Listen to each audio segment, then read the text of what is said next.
Quite a few of you. Okay, well, great to have you here. We're back in Minneapolis.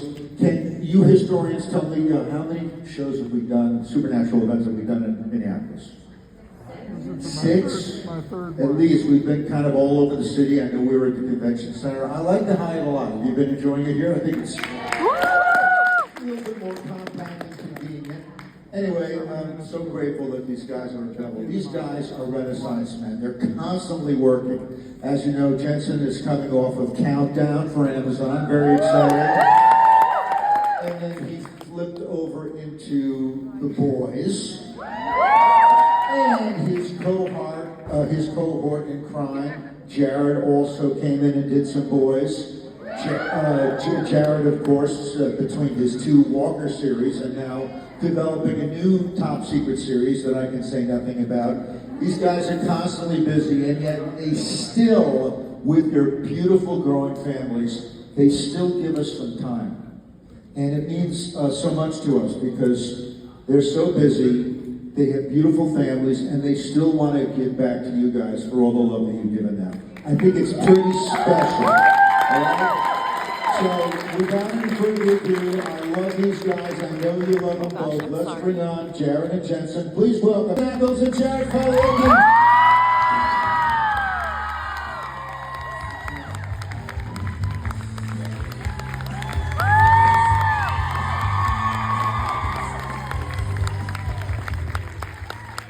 Good morning. Morning. How are y'all? Good. How was the concert? Great. Yep, I do too. I will say this. I'm gonna fix this. I went It home. wasn't broken.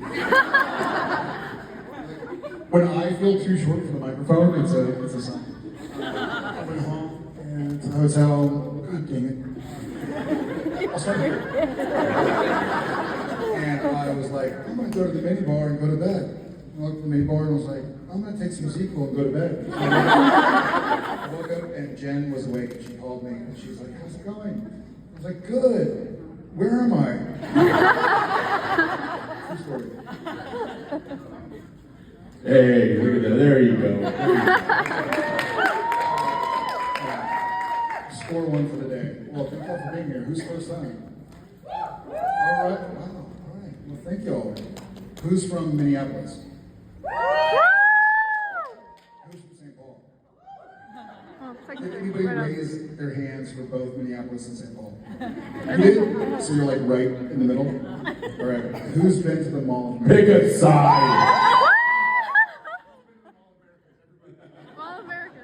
But it's your first time here. You've been to the Mall of Americas, but this is your first con. Come on, guys. Just kidding. All right. Well, love y'all. Thank you for being here. Yeah, Hibbing. Yeah. Oh. God, that's in the. What'd she say? Thanksgiving? Hibbing. Hibbing. Yeah. No. Donna. Wait a second. No. When they call for John Bon Jovi, don't they say Donna Hansen call? We have something in Hibbing. Am I incorrect? I swear I was on the show. I swear.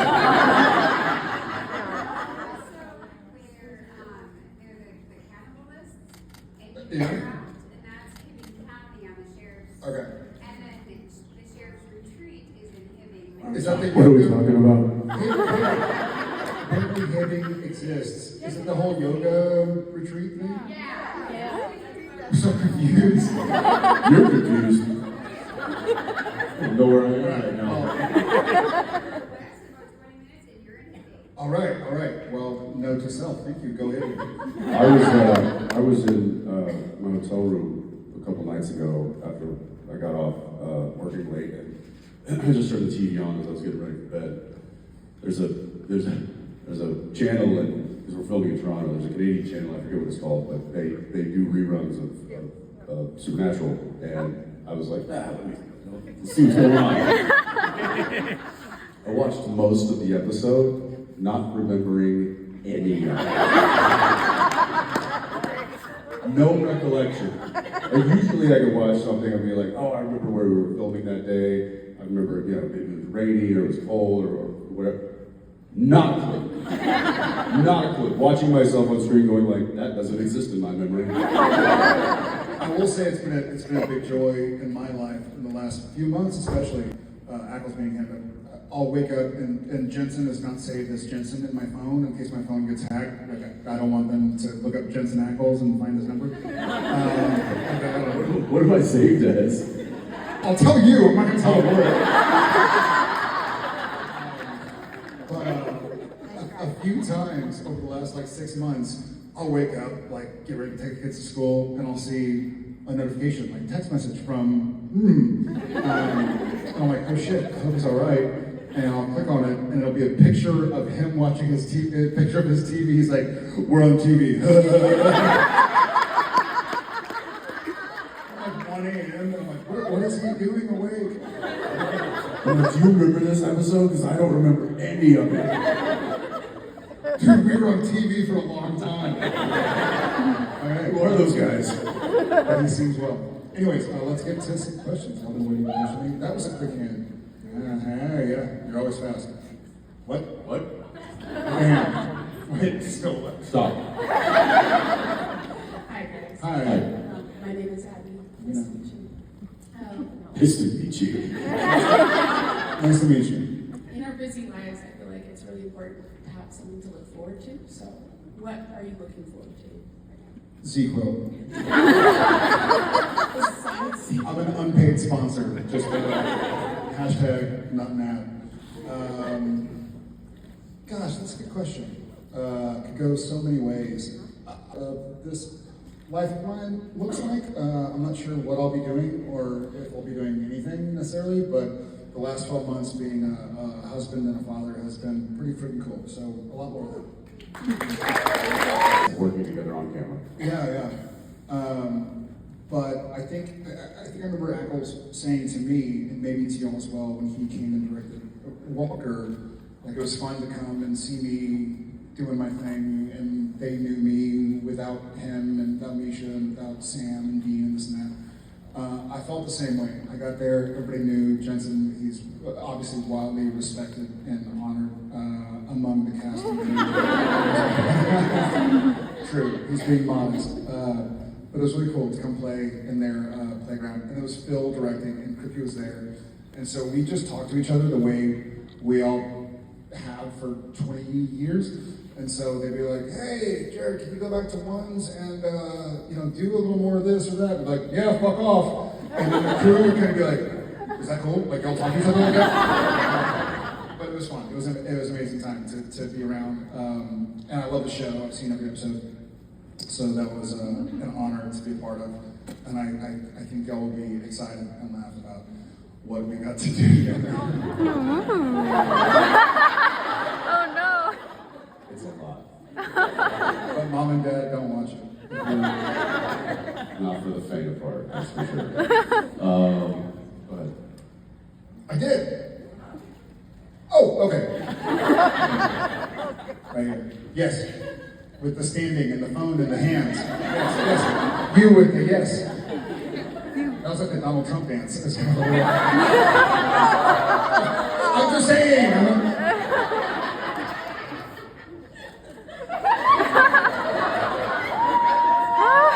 please don't do that.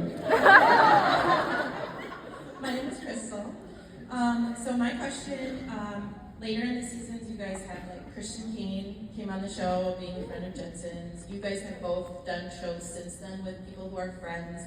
Is there any actors that you guys are friends with that you wish you could have gotten on Supernatural that would have been really cool, and what would they have played?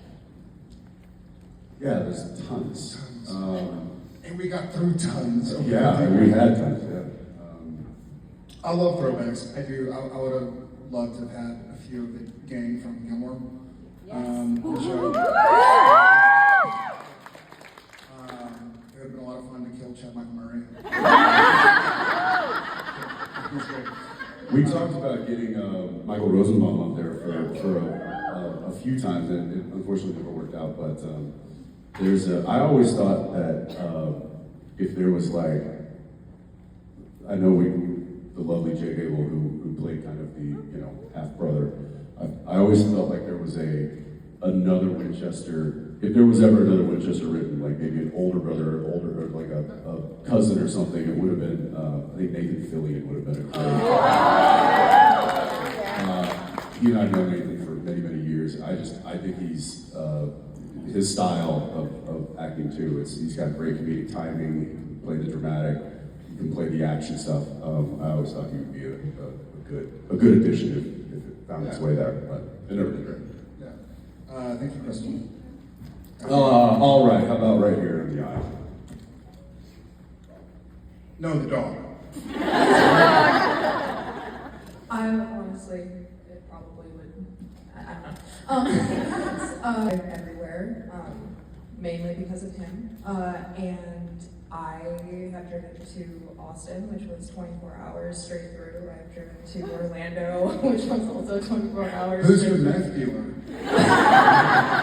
How much Red Bull are you drinking? You don't stop? No, What? because it's worse for me if I stop, because I'll be sleeping and then I'll be tired, and it's just better if I go She straight prefers to just sleep while driving.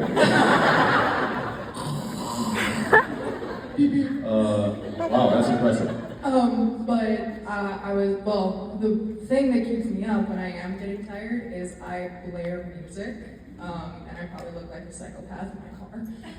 Well, you sound like one.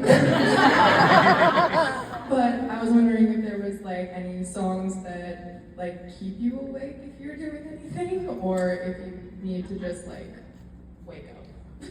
Interesting. Please drive safely.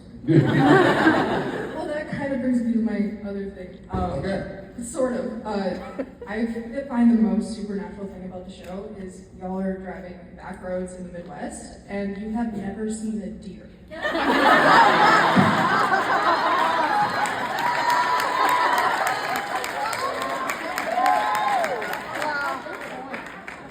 How do you know? How do you know? It's never been hit. It didn't make the camera. Well, yeah. There were several times where I said, "Look, save a deer." Many times. It just didn't make the cut. Yeah. You like that one, didn't you? You like it. Here for Thank you. Appreciate it. Hashtag true. That's a great second part to your assessment. It turns out there aren't that many deer in stage 1 and but we've certainly seen our fair share. But We had to stop production one day because of a bear. For real. Like a bear just wandered into base camp, but we had horns like alerting the crew that there was a bear on site. And everybody had a shelter. And Jared was about 40 feet up in a tree. turns out bears can find you there, so Turns out joke's on you. the bear's like, oh, you can climb a tree? That's huge. Hold my bear. Hold my bear.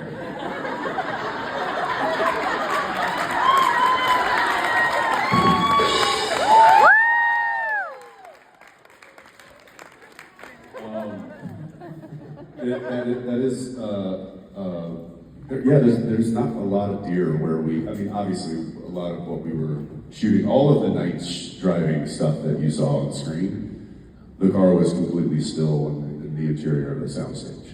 And I wish you guys, I wonder if there's video of that whole contraption that they had built.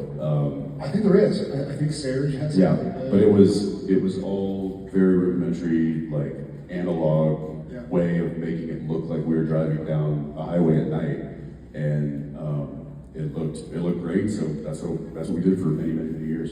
Yeah, and I'm sorry, but Supernatural wasn't a documentary. We weren't actually. Wait, what? Have a seat. No, just kidding. But good point. We'll have them remaster it with some deer. You also Just a deer flipping over the car. I'm gonna stopping and like carving it to eat it. Dinner.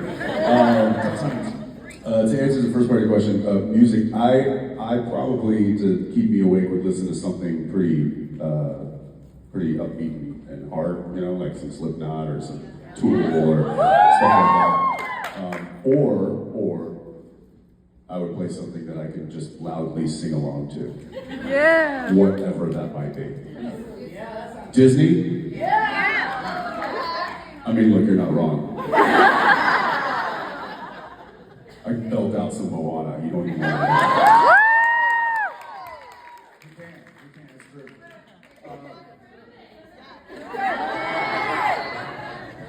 I listen to stuff No. that... And by the one, just for the record, the first Moana, not the second one. I didn't think it's the second one. I love the first one.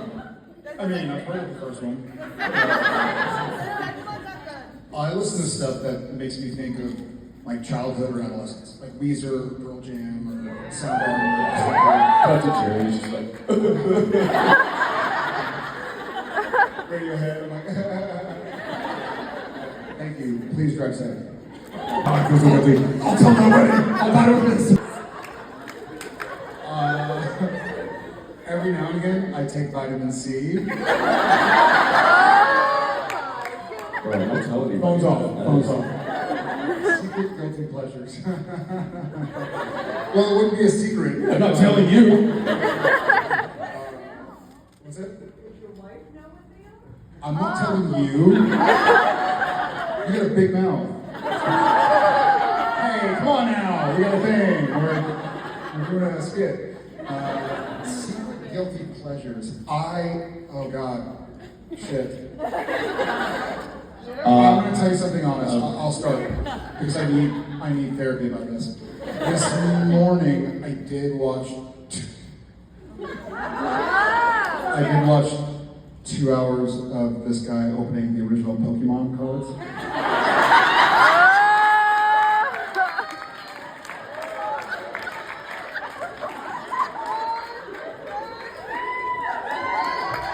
And it's like a 2 hour and 13-minute video, and so part of me is like anxious about finishing it up. There's a dude, he opens Pokemon cards, he found the original Shadowless first edition Pokemon set, and I remember having kids, I know, I'm with you. I remember having kids come over and like Watch someone else open Pokemon. 2 hours. I'm with Jensen. It's like I don't even know you anymore. His name was like PokeRev or something. And it was like, opens $200,000 worth of first edition Pokemon Shadowless cards. Yeah, I watched it. I'm not finished though, so if I'm late to like meet and greets or photo-ops, that's what I'm doing. Hiding from Jensen and like watching the rest. Did they get Charizard? Did they get Blastoise?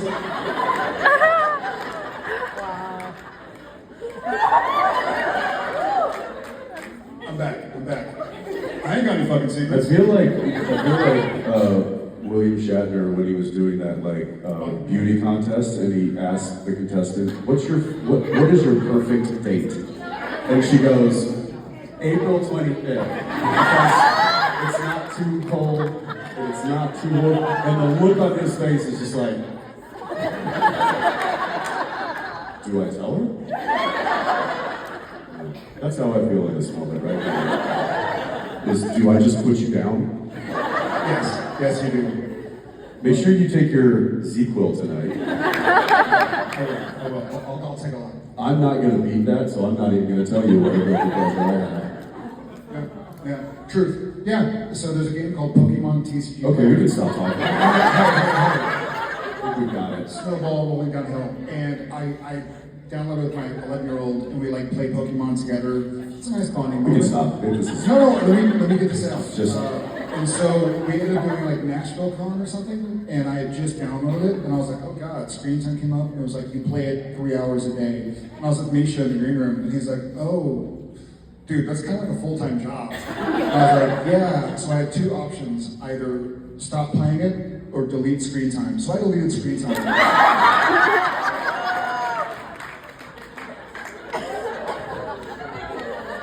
Truth. All right, your turn. Hurry, change the subject. I don't want to Do it, ask please. you to answer any more questions. Yes, sir, right there. Blue shirt, yeah.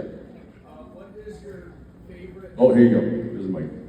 I see you guys have a lot of different watches on. Yeah. So I was curious. We only have one apiece. I don't believe that. I see your Instagram. Anyways,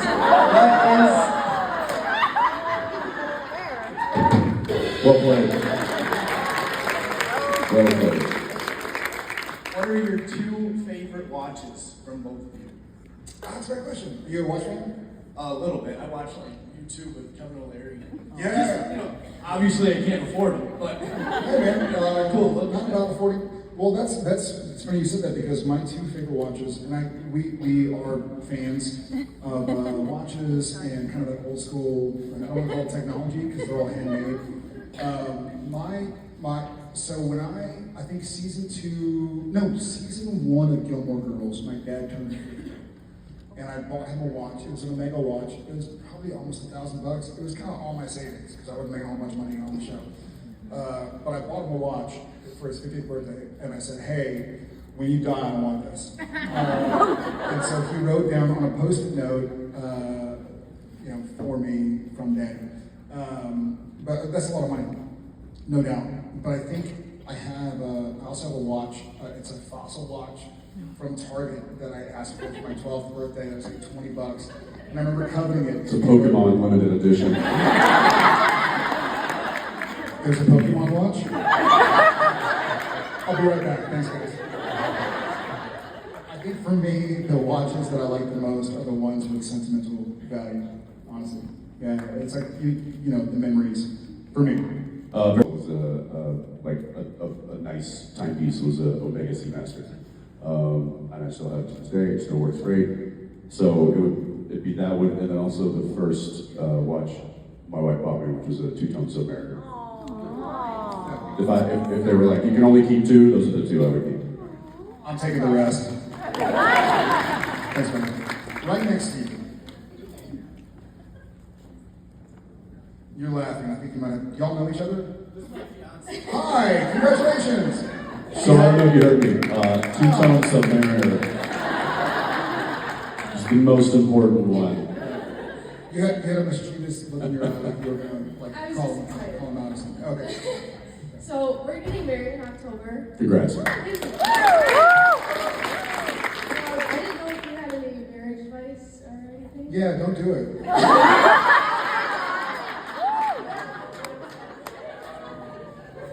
I'm kidding. Argue less, talk more. It's called The Next Conversation. Subtitle: Argue Less, Talk More. There you go. You don't have to read the book. It's right there in the title. But one of the things, My kind of book. if it's a relationship that's going to last forever, just remember it's going to be hard times, no doubt, because you're humans. You just remind each other at the beginning of a difficult conversation, like, "Hey, I'm bringing this up because I love you and we're building a life together. So I hope we can get to a place where we agree." Because it's so easy to just react and go like, why'd you do that? Or why did I do that? Or whatever. But if you remind each other like, "Hey, I love you. I'm building this life with you. You're building this life with me. Let's try and figure this out because we're building this house in our minds together forever." So build it, and it'll be awesome. That's what Jared told me when we started Supernatural. It is. Quit beating me up. It's gonna be a long Okay, time. I think we got one more question. One last question. Rehearsal, and I was like, nobody does that. But he was committed. I loved it. It was great. Thank you. I wish I had more of those shows. Like that's the best job in Hollywood. Sitcoms? Yeah. Oh, I only Yeah, did what a comedy like the blessing. first half of my career. I was just on sitcoms, and I was Really? like, this is best. And I got on dramas, and I was like, this is hard. I find the opposite. I found sitcom acting really difficult. It's counter to my style of process. Because people project on me that I'm doing really big things. I'm not. The situations are big. So when I was on Big Bang. Yeah. All right. Well-oiled machine here, everybody. Meanwhile, just be entertaining, you know? Everyone, this is the moment that we rarely get to, actually, where we're drawing it out before the boys take the stand. And you know why? Why? It's the hit song that we made popular last year. It's time for that little blues number called Where the Boys. Jared's got a pretty song. We got nothing to lose, yeah, Jared's going number 2. He can't stand it, he's a giant, yeah.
song is called Jared's Still Pooping.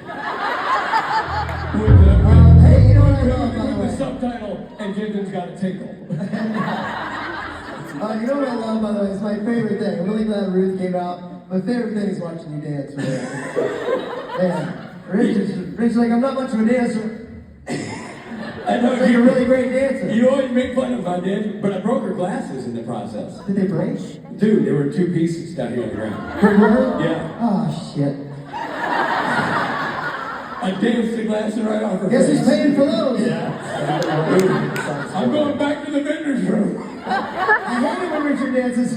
Yeah. Okay. Hey, there's a sale online at There's a fire sale at Big Junior Albums with the Please Fix Bruce Glasses jar. And by the way, I played Jared. I wouldn't be dancing with her if he decided to drop a deuce at a normal time like a normal guy. That's true. Who decides to drop the kids off at the pool right before you take the stage? I know. Well, in all fairness, it's a long panel, so you gotta clean out the colon, you know. I guess.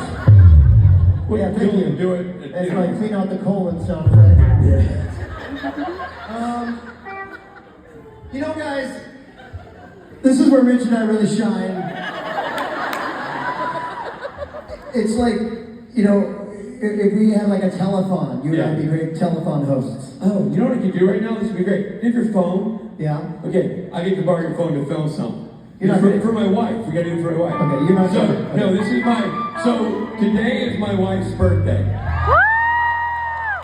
So if you guys just do me a solid and sing happy birthday to JC, that would be great. JC, her name's JC. Are you guys okay doing that? I'll intro here. Here you go. You know how to work a phone, right? I do now. It's going great. JC, when I told you I was at work with the gang, I wasn't lying. We're all here. And there's Mike Borhoff. You remember Mike? Anyway, I could sing you happy birthday, but why should I just sing you happy birthday when I can have many, many more people do it? Are you ready? Hold on. I'm turning it around. I'm going to edit this together, and I'm going number 5. Let's go! Happy birthday to you. To you. Happy birthday to you. Yes, you. Happy birthday, dear JC. Happy birthday to you.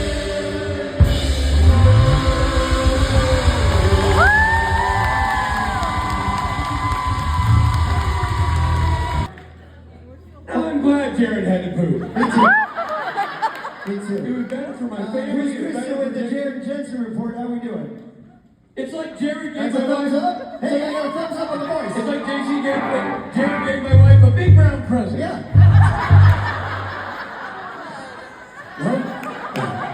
Anyway, It's going so well. ladies and gentlemen, Rob Benedict and his band, Oh Mary, warming up this crowd. Get them going, buddy. At Minneapolis, the folks will come out when they see and hear how great you've been all week and sing this song with me. Any way you want it. That's the way you need it. Any way you want it. She loves the laugh, she loves to sing, she loves everything. She loves the groove, she loves the groove, she loves everything.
since last time you were on the stage? Oh, Richard. All right, let's make it official, shall we? Let's anoint this thing and get it going. Let's do it. Let's do it, right? Good people of Minneapolis and the surrounding counties, let's say hello to Jensen Ackles and Jared Padalecki. You're gonna love this crowd. Minneapolis has been so great. I have to say real quick, Steve Norton and I have to catch a plane. I love it when he's honest with his hate for me. Billy? Billy's last man's an ending. It's now like you guys are playing a coffee house. You got one guitar player, mellow pen, enjoy. Hello. What's up, man?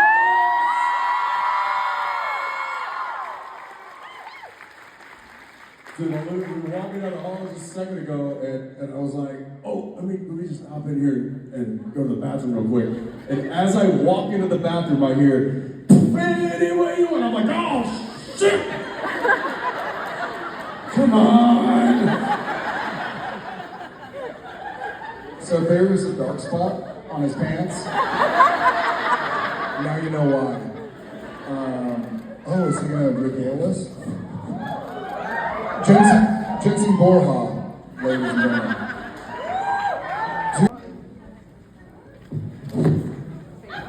Are you doing the drums? Where did it come from? Yeah, help us. I mean, since we've lost the entire band, I kind of feel like...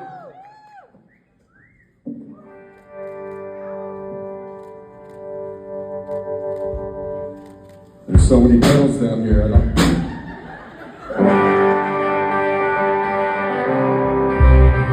Thank you.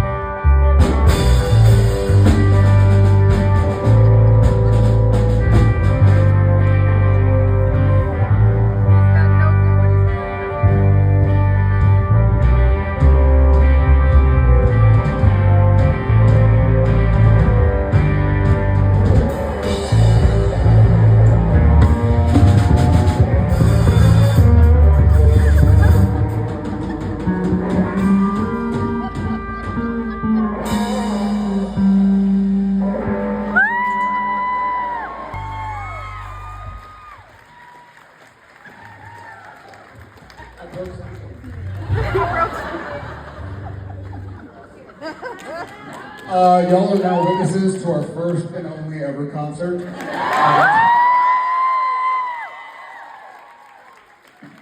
gotta say, that was pretty good, man.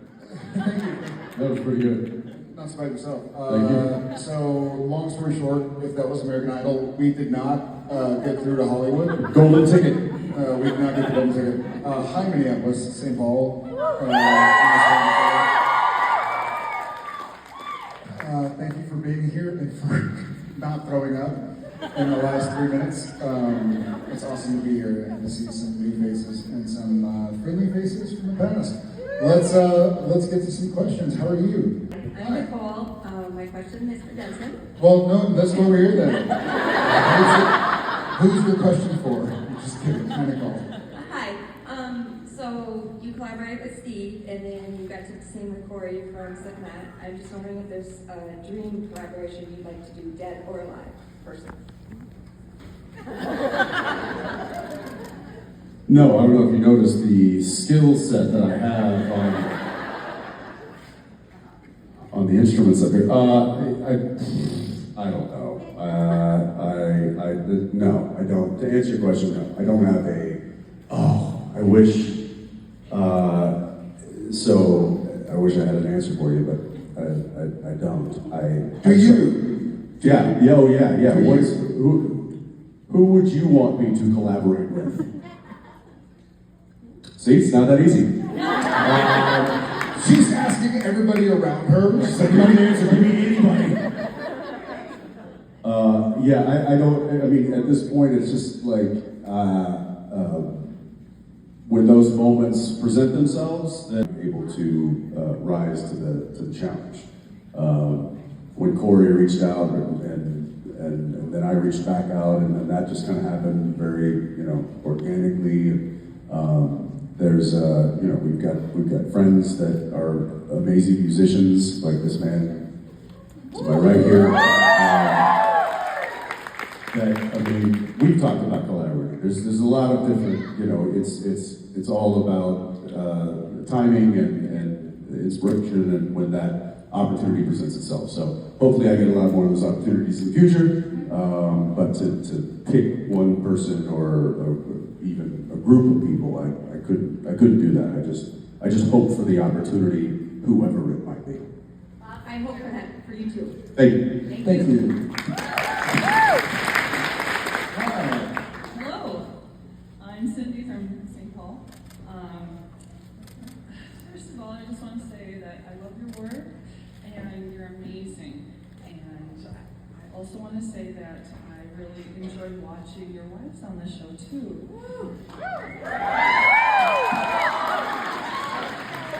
My question is, so I would love to see them, your wives, both do a panel, and I was just wondering if that might ever be a possibility. Yeah, thank you. I guess the quick answer for me, and Right now, Danilo, Jimmy, that sounds great to me. Problem is that you'd have to be watching our kids, so you'd miss. Somebody's got to do the real work. I think bring the kids with. Who's gonna watch them?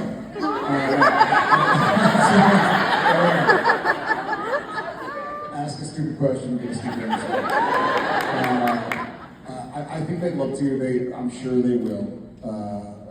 Not speaking for Danielle or Genevieve, but to speak, having spoken to Genevieve, she'd love to be here. She wants me to do the spate method of parenting and start bringing one child per convention. I think she just wants to get rid of one. She's like, I can do two. So a few of them might be around a little more often. 3 is exponentially harder than 2. Yes. I don't know. Yes, you got it. Like I see nice families of 4 out sometimes, and I'm like, must be nice. Isn't that adorable? Because you add that one extra element, game changer. But yes, they would love to. I don't know why.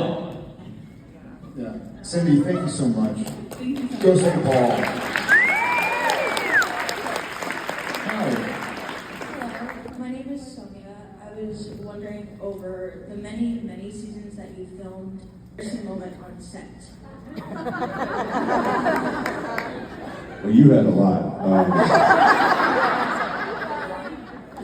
I probably have the most. I do think ripping my pants. Yeah. But then I think. Yeah, but you weren't embarrassed by that. You thought it was hilarious. I did ultimately, but at first I was like, why is it so airy in the back of my thigh? I think one that probably haunts you a little bit is the bowl of blood. Yes.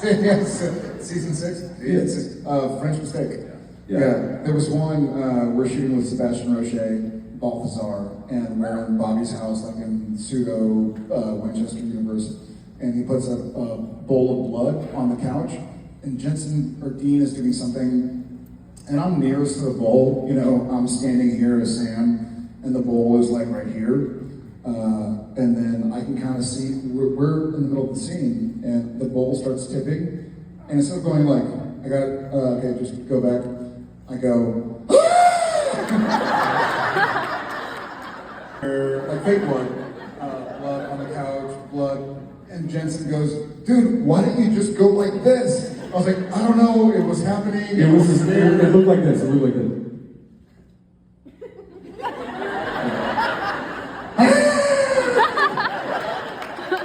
It was literally that slow.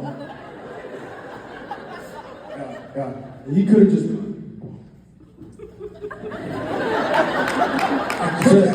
That's it. He was in arm's reach, and instead he jumped back And then it went all over the couch, all over the floor, everywhere, and it was like a 40-minute cleanup.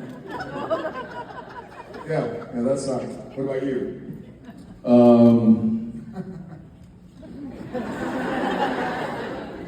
Probably shapeshifter.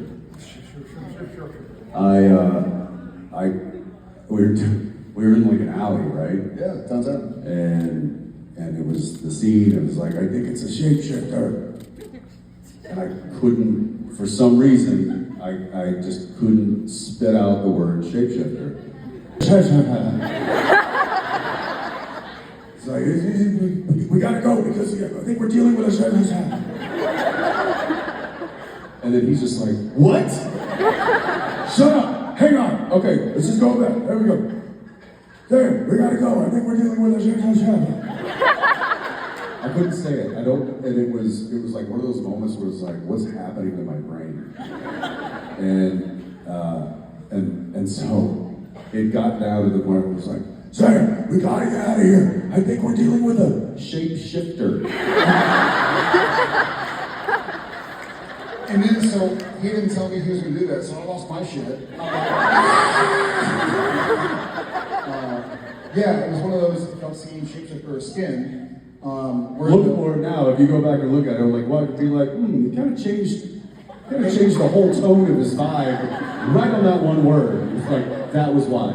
They probably cut away from your face. I hope so. I can't remember it. I hope so. We all hope so. But yeah, to Jensen's point, he comes out, and I'm ahead of him, and he's like, Sam, wait! What's going on? He's like, what? I don't know. I have a feeling. So get back before something happens. And we're all amazing was directing. And he's like, hey, Jensen, we don't know what the fuck you just said. If you can do another one in English, that might be chef's kiss.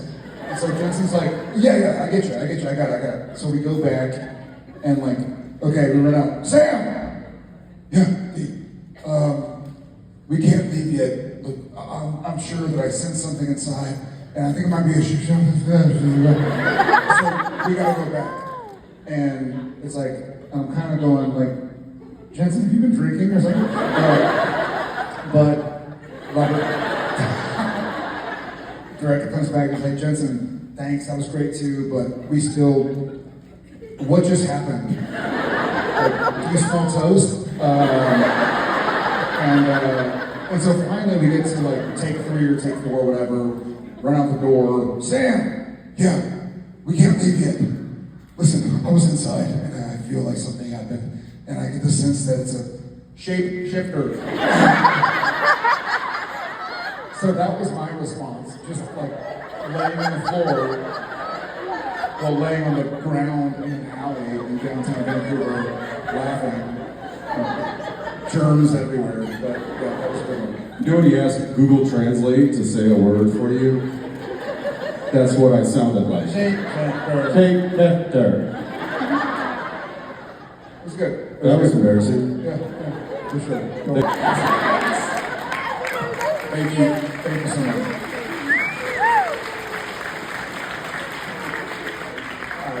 Hi, I'm Carlin from Nashville, and I just want to say I love you guys so much, and I'm really grateful for everything that you all do. Sticking with the music theme, because I work in the music industry, I want to know what y'all's comfort album is. Comfort? Yes. Ooh, good question. I hope this doesn't sound like a joke, but what is yours? I like this question. I don't know if I've ever been asked this. Probably Fleetwood Mac's greatest hits. Okay. Wow.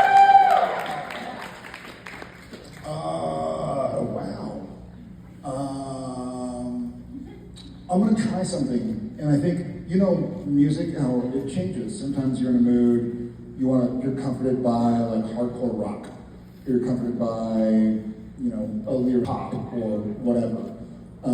Right now, I think what would comfort me quite a bit is like doo-wop, like Motown, like the Isley Brothers or something. Yeah, thank you, one person. Thank you. Yeah. There's something really feel good to me. My daddy listened to doo-wop and Motown all the time, and like Roy Orbison. My mom listened to like Rolling Stones and Led Zeppelin, which is funny because you'd think it'd be flipped. But I think, you know, like Earth Angel from Back to the Future. There's something, you know, like that era, like the 50s, the music. That's interesting. Because mine's very similar, and I'm going to give you two. But one of them is what I was kind of raised listening to, because my father had a lot of these albums, and I now have it on vinyl, and so it's Sinatra's Greatest Hits.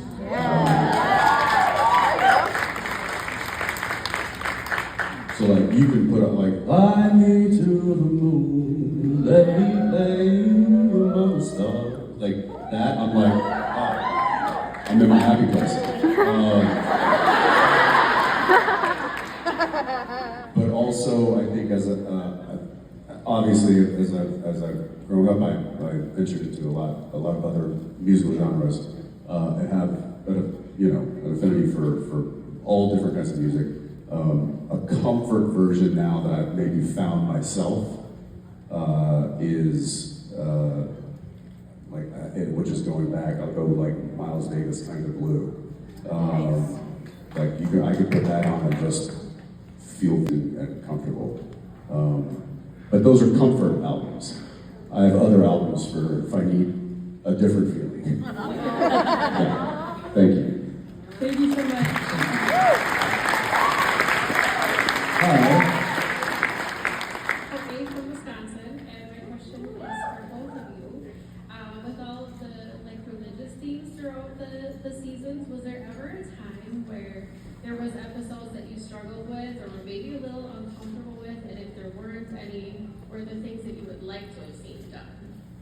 Hi, Courtney from Wisconsin. Thank you for the question. It's a great question. I will say, I remember me for sure, I think the both of us, but Jensen can correct me if I'm mistaken. The first episode was called Touched or Hell, Holy of the Hell, House of the Holy or Angels or something. When we first reached the angel and demon storyline, I think I'll speak for myself. I think what I loved about Supernatural for the first 2 seasons or 2.5 was it was kind of a story for everybody, and you can put whatever meaning you want into it, much like music. And so, talking about angels or demons or whatever it is, I was like, wait a second, are we getting into is this something the network or studio wants us to do and make it religious? Like this to me was, if you want to make it religious, make it religious. If you don't, then don't. So I think that first episode was difficult. I don't think it was ever difficult after that. And I played Lucifer, I played demons, I played angels. But I knew that it was still a vessel to tell stories, which is ultimately what I loved about it in the first place. But I would say just that one, just as far as the religious tropes go. When we kind of ventured into that aspect or that realm of the show, there was a slight hesitation, I think, from he and I just being like, well, this isn't really the show that we signed on for, but maybe it was, and Kripke just failed to tell us that. But when we kind of broke that barrier, it was very clear to us early on that this wasn't something we weren't getting into. Religious type of there was no kind of what's the word I'm looking for?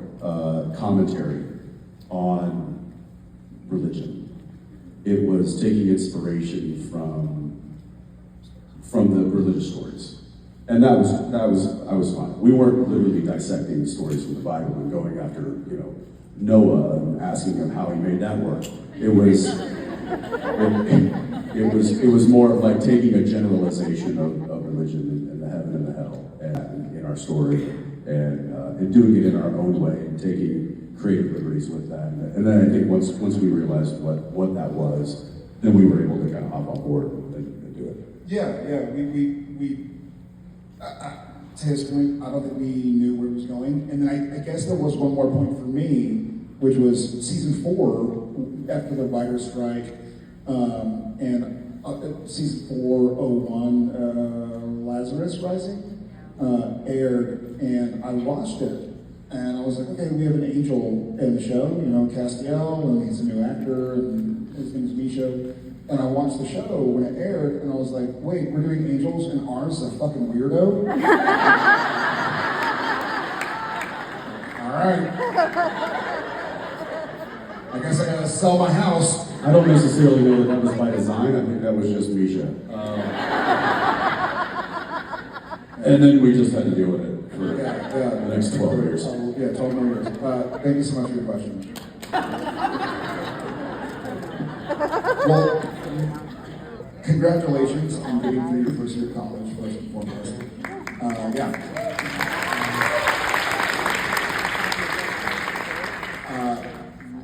Neither of us went to college, so I wouldn't know what to say to myself in the first year of college.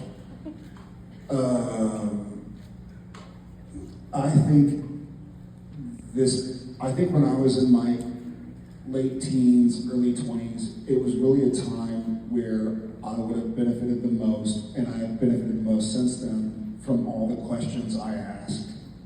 Not the answers I thought I had. So whenever you think you have the answer to anything, or you have to figure it out, just ask more questions. Just keep on asking questions. Don't have to be out loud, like right now. But remain curious. And I'm 42, I don't have any answers yet. I certainly didn't at 18.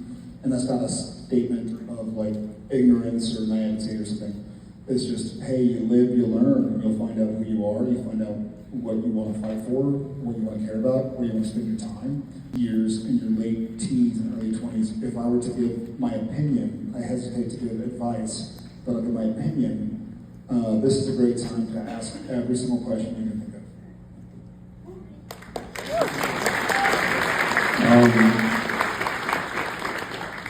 This is a chapter in your life. I know it's your life right now, but it is not your whole life. And don't sweat the small stuff. You will be in a completely different place, both mentally and physically and emotionally throughout your life. And so utilize this the best you can as a learning opportunity, and know that it doesn't begin and end in this stage of your life. You've got many to go. So enjoy it. Thank you guys so much.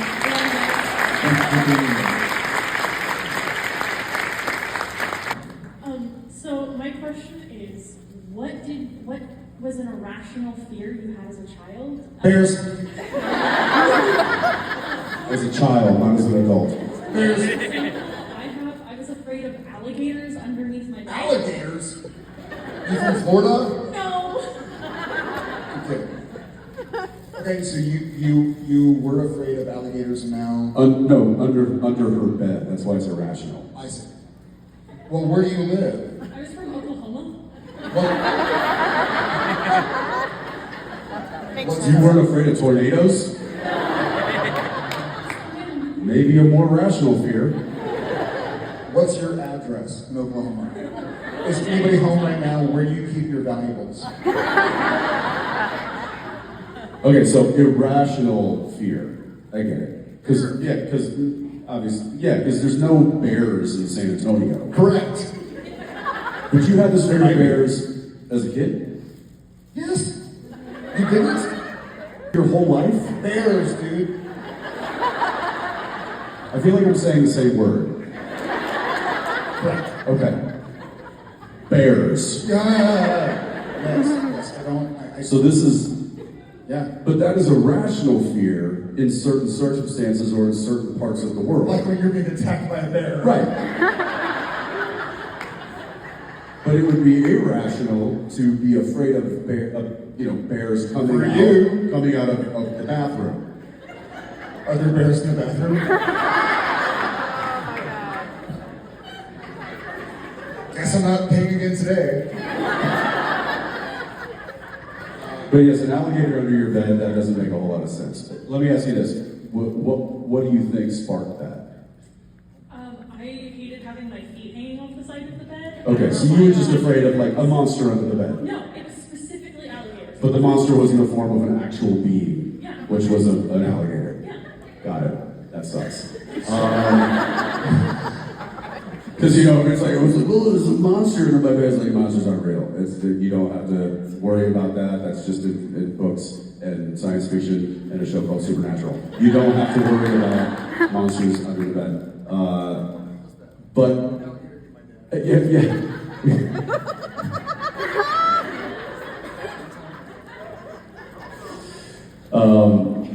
But an alligator is a real thing that could cause fear in certain circumstances. And so, was there like a book that you read, or no? There was a TV show or a movie or a story that somebody shared with you. You just said you were like, there's definitely a massive lizard under my bed. There was no explanation. Okay. I'm with you. I get it. Alligators are not my thing, but bears. I'm scared of bears. Let me ask you this: as you've gotten older, has that fear subsided, or does it still creep up on you? So it's no longer alligators. Oh, we've changed. I'm here for this. I am here. So I have mild hallucinations. So it's usually just people standing in the corners of rooms. Yeah, see, that messes me up right there. See, now we're getting to a conversation. They don't just become best friends. Because this.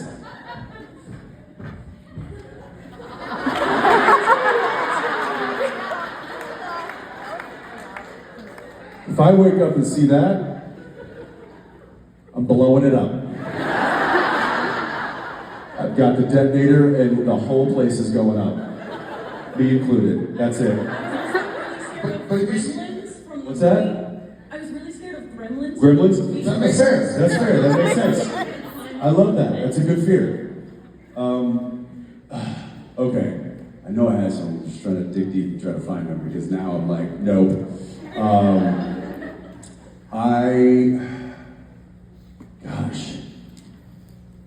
I don't know that I had one specifically that like really stuck with me. I mean, straight-legged people. I just don't trust them. Who would?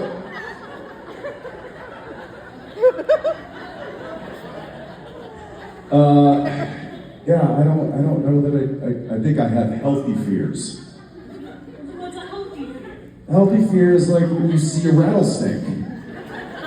But I'm from like Texas and Oklahoma. Rattlesnakes are all around. Exactly, but that's a healthy fear. It's like, oh, nope. Mm-mm. Like, How many rattlesnakes do you live around?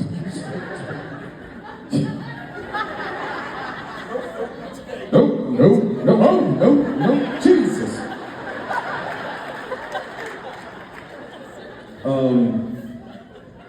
And my wife is from Louisiana, and her parents still live down there, and we go visit them quite often. And so alligators are a thing down there. And I've driven across the Pontchartrain Bridge many times, which is a extremely long bridge. It's so close to the water. They're a lot bigger than you think they are. So I feel like fear of alligators is a healthy, rational fear, much like fear of bears. But under your bed, you might want to talk to somebody about that. Yeah.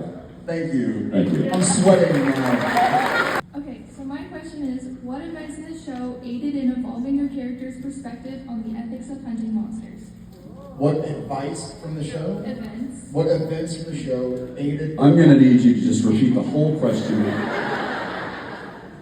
What events in the show aided in evolving your character's perspective on the ethics of hunting monsters? Ooh. Dad.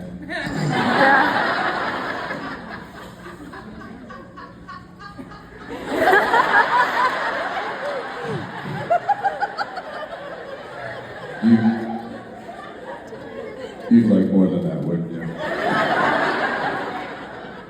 Like throughout the show. The Benders.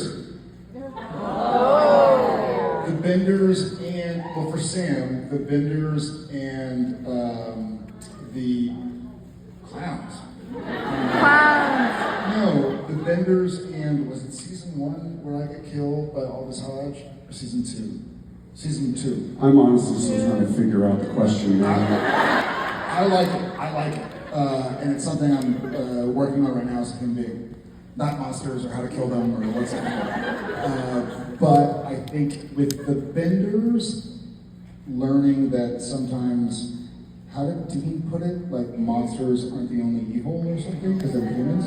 And then also the end of season 2, where a lot of the kids from the Yellow White Demon were around, and Sam saw these kids that were all, poisoned with demon blood as well, and not wanting to see himself as doomed or evil. He got to see humans that were bad and monsters that could be good. And so treating it like a case-by-case situation. And something I'm working on now in a book that I read recently by Jefferson Fisher called From This Conversation, RUS Talk More, is the person you're talking to, the person you see isn't the person you're talking to. So everybody's going to, I'll work with him. The person you see right here on stage, the people you see, is not what's going on in our head. You can meet evil humans and don't sleep with your feet off the bed because there are fucking alligators everywhere.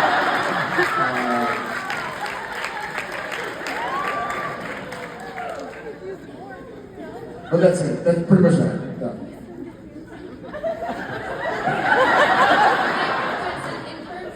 What makes one inherently evil, who to kill, who to spare? Alligators and bears. What prompted us to do this?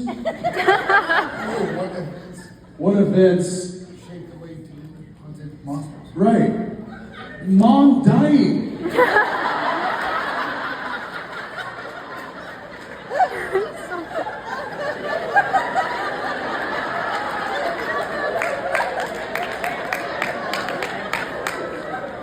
Am I missing something?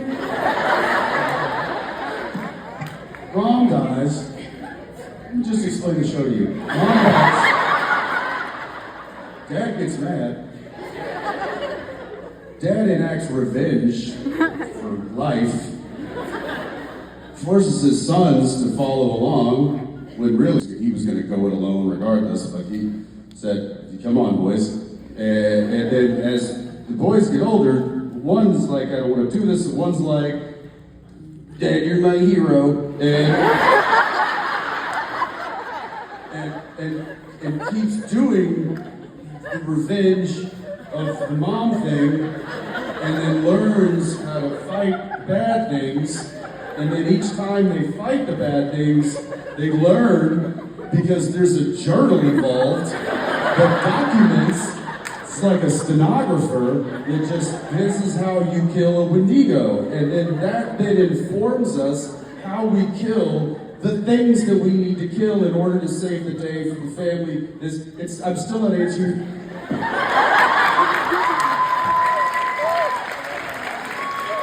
Do you have your question written down?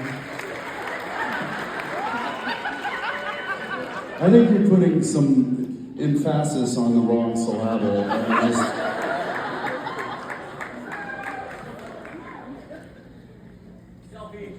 Jared, I have a question for you. Let's hear it. What events in the show aided Yep. Got it. Assisted, aided. Yes. In evolving your character's perspective. You know, like what are things that made them think? Mom dying. Wait. And here's the thing that I wasn't getting. Yeah, got it. On the ethics of hunting monsters. My brother was like, Dad, And in terms of what makes one inherently evil, who to kill or who not to kill.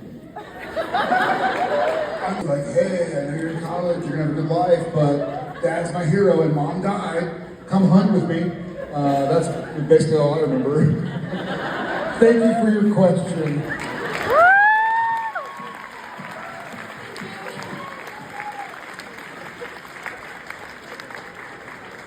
Hi, how I'm are glad you? we walked through that one. That was a doozy. Big time. How are you? Hi, I'm good. How are you? My name is Alexis. I love you guys so much, first of all. You guys have helped me a lot, my mental health, and with the Always Keep Fighting campaign and Supernatural.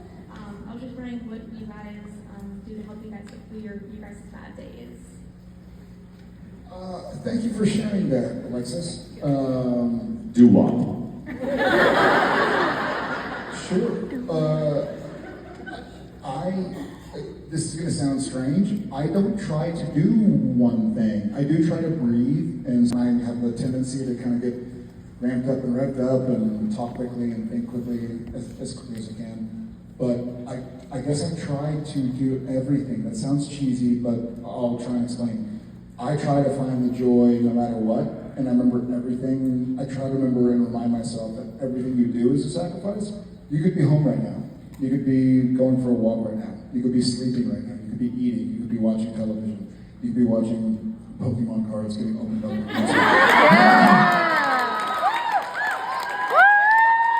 With me, and a couple of hours when you just trying to find the joy around you. Because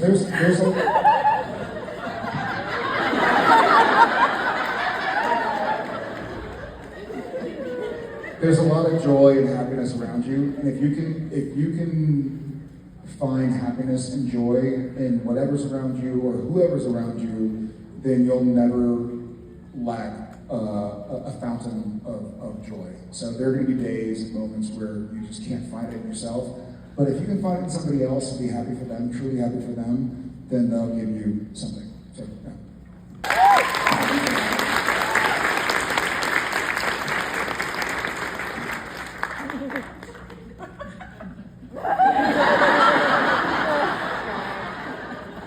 Hi, I'm Deborah. I'm from San Francisco. Long-time fan, first-time convention. But I also want to follow on that. Thank you for bringing this joy. I think you just filled my son Jasper and my cup for years of having joy and a memorable moment to look back on. So thank you. I was curious, is there a role that you tried out for over the years that you didn't get? And you're like, I wish I got that, or thank God I didn't. I've never auditioned for something I didn't get.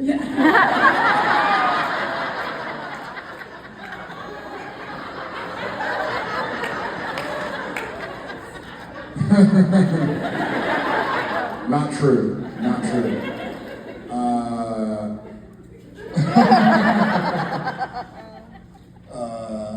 What, that we auditioned that we didn't get, that we wish we had, or vice versa. Or that you didn't get it, and you're like, thank God. Got it. I didn't get it. Yeah, I'll do the latter. So there was a pilot episode. This was many years ago, and it was it kind of changed the course of like my mentality as far as the industry goes.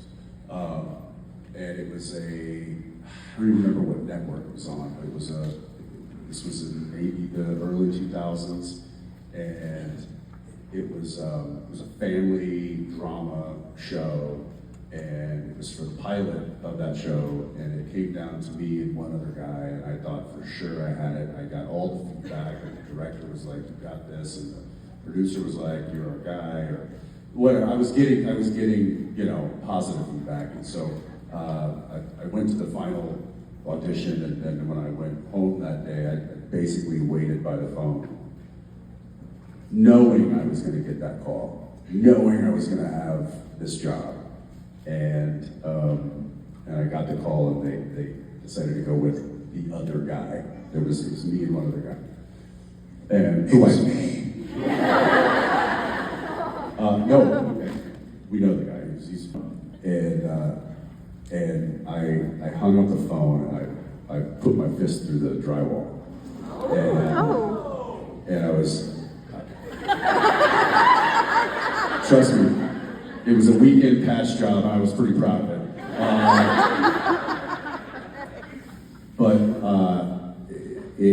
I immediately then called my dad, and I was very upset. And he kind of gave me a pep talk in that moment that switched the way that I approached trying out for jobs. And that has helped me to this day. That show, they made the pilot, and it never got picked up. And had I done that, I wouldn't have been available to do Smallville. And had I not done Smallville, I probably wouldn't have gotten plucked off of that to do Supernatural.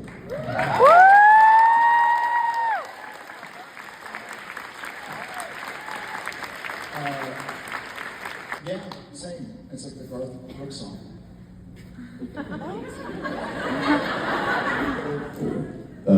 Unanswered, thankful for unanswered prayers. Yes, thankful for gratitude for unanswered prayers, so to speak. Similar, very similar. The first job I ever got was a pilot that shot in Chicago, and I was like, the lead was a female medical examiner. She had a sister, and her sister had a son. That son was me. So I was like number 10 or 11 on the call sheet. I probably would have worked a day an episode. I was praying to get it. I did the pilot, but the show didn't get picked up. The show ended up getting retooled and reimagined and became a show called Crossing Jordan, which is a great show, but I would have been like the 12th lead on Crossing Jordan for 12 seasons, which meant I never would have done Gilmore Girls, I never would have done Supernatural, I never would have done anything I did between 2000 and 2012. And so I'm grateful for the opportunity, but I feel very grateful that I'm here today, somehow or another, 25 years after auditioning for Gilmore Girls, and I'm thrilled that I have best friends and wives. Thank you, Deborah. Hi. Hi. I'm Amy from Los Angeles. Californians, y'all are being overtaken. San Francisco. What part of LA? North Hollywood. No, let's go. What's your address? Or what's your Stop it, creep. Where do you keep your valuables? You want my social too? Sure. What's your No, he's got that. He just wants your. What's your nearest cross street? I don't want your address. What's your nearest cross street? Oh, you'll know it. It's Lankershim, Vineland, Camarillo. Yeah. Yeah. Okay. The hell one. All right. Yeah. Old stomping grounds. Yeah. Yeah, baby. Yep. I was at Moore Park in Vineland, right off that Lancashire, and yeah.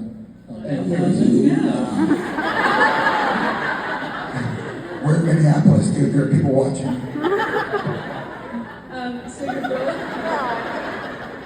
So you're both producing now, as well as performing, both producing your own shows and via Chaos Machine, obviously. You and Danielle Jensen. And I'm just curious, what stories do you feel drawn towards creating as, are there certain things you gravitate to, or is there criteria you're looking for in new projects you're taking on? Great question. You want to start? I mean, it's a difficult question to answer because I know what I think you mean, and you're right in asking that. But the reality is there's this little thing called IP, intellectual property, and there is any IP that is out there that is proven is owned. You're not gonna get a DC comic that hasn't been done and just be like, oh, this hasn't been done, I'm gonna produce this. If somebody owns all of that. So to find some sort of IP that is available is the first kind of hunt that you have to go on. Let's see what's available, and then you have to go and find, okay, well, why is it available? Why does nobody own this? Because there's so much IP that is out there that is just owned that you'll never see. People buy it up because they don't want somebody else making it. And they'll shelf it, or they'll just keep it, they'll keep paying the, whatever the cost is for the deal that they've made with the owner of that IP, and then they'll just keep it to literally just, they're like, well, we don't know what we want to do with it, or if we're going to do anything with it, but we just want to know that nobody else has it. There is so much of that. And so to even find things that are available is very, very difficult. And then to find things that are difficult or find things that are available that are good and resonate and have a shot at actually being produced and invested money in and make for a studio or a network or whatever it might be. It is very difficult. We've been very fortunate we've found a couple of IPs that speak to us that were available, that we are currently producing and developing. And so I wish I could say, oh, we want to do just comedy, or we want to do just, action and adventure, or we want to do the stuff that we have that we currently have ownership of, not ownership, but we own the rights to, I suppose, developing are literally across the board. But each of those things, I was like, I really like this, I think this could be something. But it's not in one specific area, it's not in one specific genre, it's kind of across the board. So it's a difficult game to play, the producing and developing game, especially being a small production company. Now granted, we have a deal with Amazon, so that gives us a little bit of leverage. If we really feel passionate about something, then we can go to them and say, hey, I really like this product. Can I pitch it to you and give you my ideas for how I want to do this? And we're doing it right. We're doing it right now. There was a book, we got it. I'll tell you about it when I can. I brought it to them. They said, absolutely. We developed it. It's in the script form now. So all of that, but the thing is that we got first crack at the book because I knew the author. And that's really the only way to get things of merit these days, because everything is already owned. It's so hard. I mean, the reason people make movies now, they're like, oh, that book's been out for years. It's like, yeah, well, somebody was sitting on it for 20 years and finally gave it up, and then somebody quickly bought it and loved it and made it into a movie for whatever it is. So it's a crazy business, this side of it, I'll tell you that. Yeah, it's changing quite a bit. Everything he said is right on point, in my experience, at least, as well. But the industry is also changing quite a bit. Like, we had a couple of union strikes over the last 2 or 3 years, 1 or 2 years. And so there are things that I'd like to make with friends if I had 2 months and some camera crew and some wardrobe to just go make it and see if anybody ever watched it. If you're going to hope to make something that people want to watch and people are going to spend money on, there are certain stories that need to be told right now, and that there are certain stories that studios and networks want to tell right now that are going to be totally opposite in 2 or 3 years, and totally opposite in 2 or 3 years from there. But yet, to his point with the IP, the intellectual property thing, like, if I am a big studio and I have a movie coming out that's called Convention Man, and I spent $50 million, it's a good movie. You're not going to watch it? No, but if I spend $50 million making this movie and it's going to come out in 8 months, but I find out there's another book or script called like Convention People, and I can pay them $100,000 a year just to have the rights to that book so it won't get made and cost me half of my box office or whatever, then that's what they do often. And that's a business. It's very creative and artistic, our industry, but it's also a business. And so I think There are a few stories I'd like to tell. There are a few books we have optioned as well. And hopefully we get them made and get them made properly. I think We're also little fish in a very giant ocean. Yeah. I feel that. Yeah, thank you. Thank you for your question. Safe travels back to LA.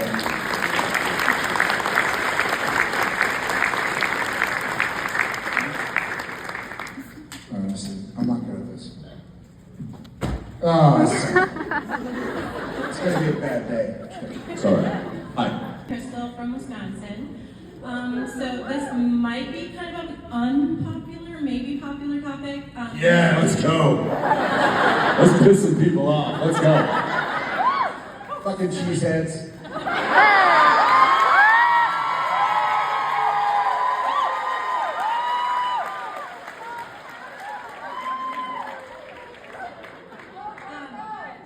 So the ending of the show, it was not the ending that I wanted, but I respect everybody. Some people it was the ending that they wanted. But Wait, who wanted it?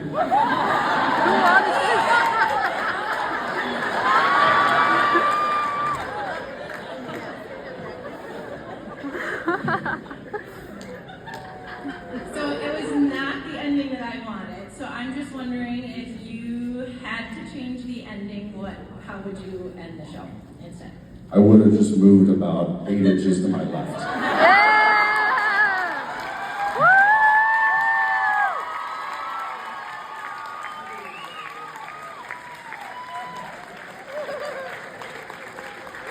I do it too. Okay, Crystal. What ending did you want? So I would have liked to have seen you defeat God, and I know. And then the next episode, you get a phone call, somebody needs help, and you're at the back of the Impala. We did! You're at the back of the Impala, and we got work to do. Boom. We did! Done. We did! Show's done. Show's done. Then it's up to us to decide. I did So not- you would have preferred the Happy ending. The outside of the vampire nest, the shutting of the trunk, and that was the end of the show. Yep, We and never then- walk. You never see us walk inside. Nope. Then it's up to me. I never wanted to see Dean. Well, that's die. very selfish of you. I How dare you? know. I didn't want to see Dean die. How dare you I take did that not away think from that us? I didn't think I'm that joking. was right. Listen, I had the same reaction that you did, or I felt the same way that you did when we were pitched the season, the end. I did not want that to happen. I just did not in my being. I was like, he can't die. It hurt. Like it hurt hearing it, and this was 10 months before we filmed it. It was like July. We didn't film until September, August. That's true. That's true. Because of COVID. That's right. Yeah. So yeah, it was over a year before it actually happened that I heard that, and I didn't like it. That being said, I read a lot of things in the script that I didn't like. I didn't like Bobby dying. Yeah. But we're also in the business of making TV that draws emotion from people. And even though Bobby was so beloved and such a great part of the brothers' world and lives, having him go made for really good TV. Because you see what they do next.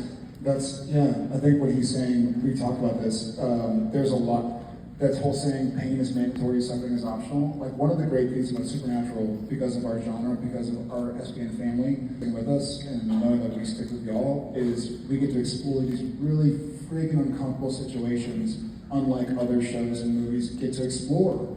And go like, yeah, you lost your uncle. Yeah, you lost your dad. Yeah, you lost your mom. Now she's back in the alternate universe. You have to deal with that. You have to confront these, like, it's like a... If I had a nickel. It's a significant effort to get through some of these trials and tribulations. And so I think that's part of why Supernatural, why the writers chose to make it. I can't watch it without crying. I can't hear about it without crying, the finale. But you got to see Sam go on, you got to see Pete go on. You know, like this is gonna be, we've all been through times in our lives where like, this is it, there's no way I can get through this. And then a month goes by and you're like, I got through it. It still hurts, it still sucks, but a lot less than it did yesterday, a lot less than it did a week before, a lot less than it did 2 weeks ago. And then another month goes by and you're like, oh wow, I didn't even think about that yesterday. So I think part of what Supernatural and the Winchester brothers and the entire cast and crew did was show like, hey, you can go through some real deep, dark, heavy, hard shit. And so I'll stick with that. And you did bring up a good point about the prior question, and now that it's been asked and brought up, Jensen does have an irrational fear of rebar.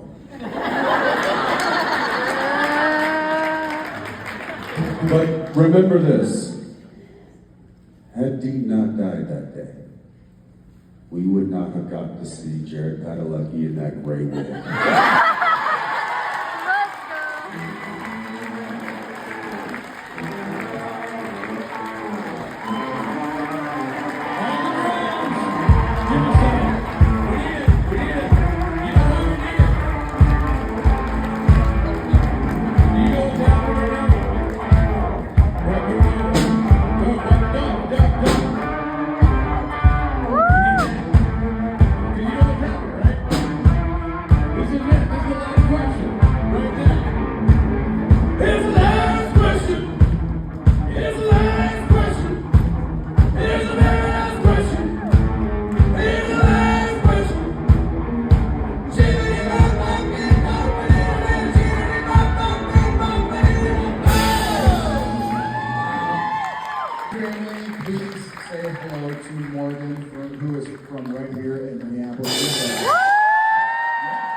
Is on his way. Look at your SQ camera. Can we get a little bit of house lights so you can see all your family out there? All my family out there? Never mind, no big deal.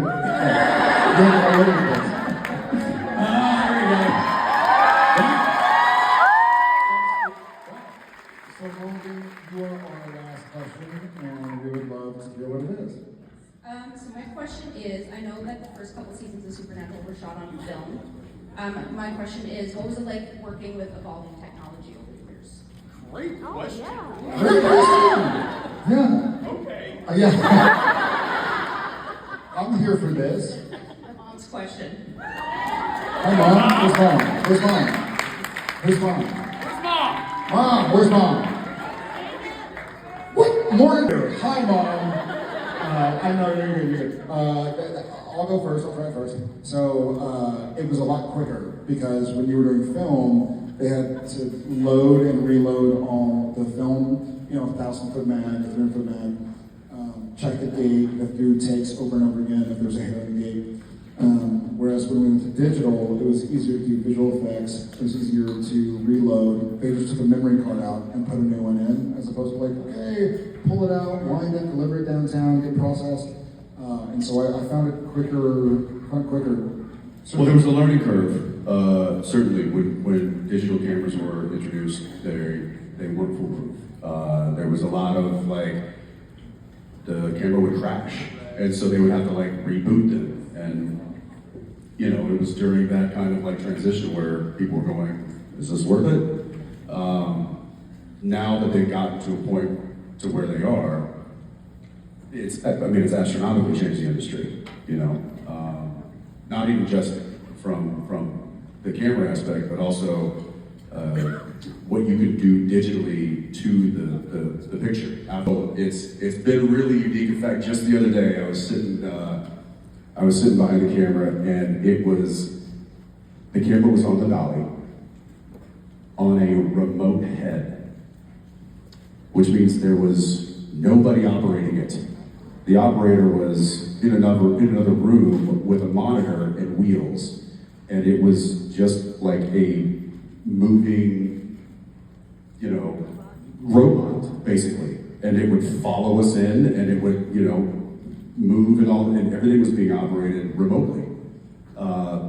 And he and I, when we started Supernatural, the camera operator was like literally looking through the eyepiece. You had the focus puller that was on the camera, you know, moving the focus wheel.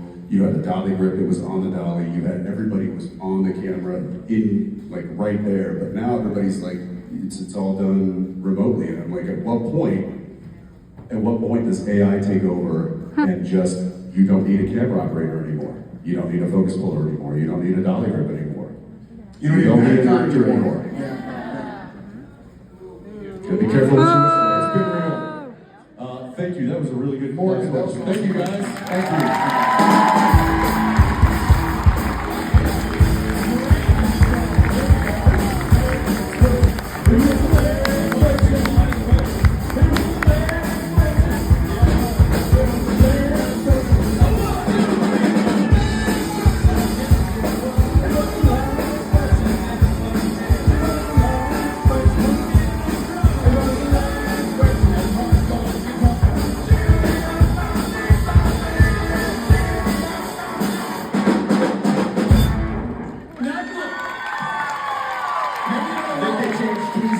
Not a well-known machine, but not bad either. Not bad either. I would say, Mark, thank you. Nice job.